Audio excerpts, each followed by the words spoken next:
not, the goal for the Suns players and their fans is protect home court. For Chris Paul, the 16-year vet, playing in his very first finals, every single game is critical, and he's coming off a less than perfect performance in Game 4 while Devin Booker's in all black again, and when he shows up in black, it's usually to assassinate the Bucks. Coming off a 42-point game while Chris Middleton is the man on fire, had a playoff career high, 40 points, simply outscoring the Suns down the stretch, and it's all about game and glory for Giannis Antetokounmpo, who is trying to get another victory and a paint-dominating performance in Game 5.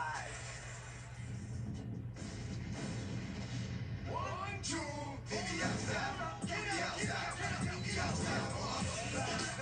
down 2, up 2, don't matter. It's all even. And now, we've got a party. Home advantage continues to hold court. You can't just bank on the fact that you got home court. You got to go out there and play the game. It comes down to who wants it more. How about you want it? There is no middle ground. Everybody's tired. Everybody's banged up. It's got to give you off. The Bucks must steal one in the Valley of the Sun as Phoenix looks to take back control. It's a 3-game series. Can I be satisfied? First to 2. It's been a long time coming. Game 5 of the NBA Finals. Next. Welcome to NBA Countdown, presented by DoorDash. The newly named Footprint Center is where all of the Suns fans and faithful have rallied here in the Valley for Game 5. It is really safe. It is really homey if you're a Suns fan because your team is 8-2 this postseason so far. Welcome to NBA Countdown.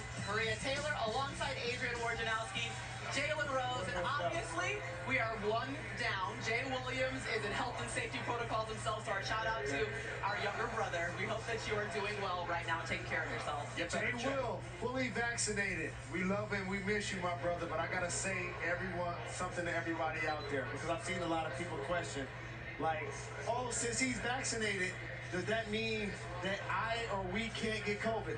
It's almost like wearing a bulletproof vest, right? It doesn't mean you can't take a bullet wound. Like wearing a seatbelt doesn't mean you can't get killed in a car accident. Still get vaccinated. We miss you, Jay Will. Absolutely, Jay Will. Safety first for all the fans out there enjoying this Game 5. All right, let's get right down to it because this is a critical, pivotal game for both the Bucks and the Suns faithful. Let's check out tonight's keys to the game brought to you by Kia. Devin Booker had a huge performance in Game 4, but the Suns need Chris Paul to get going, who had 15 turnovers in his last 3 games. That is his most over a 3-game span in the playoffs since 2012. And as for the Bucks, they have dominated in transition and on the boards. They are the first team over the last 25 postseasons to outscore an opponent by 30 fast break points and 30 second chance points in the first 4 games of the series. And tonight's game is massive when looking historically. In fact, in finals history, the winner of Game 5 when the series is tied at 2-2 has gone on to win the title 72% of the time. So you definitely want to get Game 5 with an opportunity to take home the entire finals. But I got to ask you a question, Jalen. Okay. If I told you that Devin Booker had 42 points, 38 points in the first 3 quarters, and the Suns were able to outshoot the Bucks by 11 percentage points, would you say they'd be tied up 2-2 or up 3-1? I would be thinking they were up 3-1. The problem is the CP3 that we saw in the closeout game versus the Clippers and in Game 1 of this series has not been the guy we've seen in the last few games. How about the fact that he had 5 turnovers in the previous game? That's as many as the Bucks as an entire team. He struggled with the turnovers. He struggled offensively. They started this series, the Milwaukee Bucks, with PJ Tucker on CP3. They switched that to Drew Holiday. He's been wearing them like a straitjacket, using his size, using his youth, picking him up 75 feet.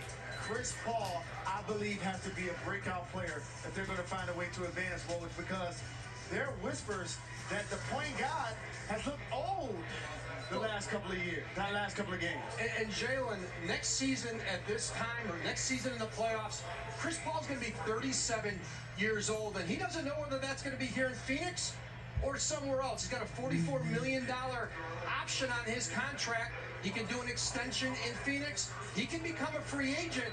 And remember, there's a lot bigger free agent market this summer for Chris Paul than there was a trade market for him coming out of Oklahoma City, but he wanted to be in Phoenix, and he wanted Oklahoma City to do this deal with the Suns, and the deal they ultimately did in November, that sat on the table for about 2 months, unchanged, before Phoenix did the deal. He thought this was his best chance to win a championship, and you look at this 16-year NBA career, this is it for Chris Paul. He's got to find a way, and in Game 5, like Maria pointed out, the winner of Game 5 usually wins the title. 72% of the time. You can't stress that enough, and you've talked about it a lot, Woj, that Chris Paul wanted to be here with the Suns. He saw what the potential was, and now he sits here with an opportunity to play in his first NBA Finals, but obviously maybe slowing down a little bit. His scoring has decreased in every single game so far this Finals. But let me tell you whose scoring is not decreasing. That would be Chris Middleton. I'm calling him the man on fire, coming off a playoff career high with 40 points. But Middleton and Giannis have been the dynamic duo that maybe we constantly expect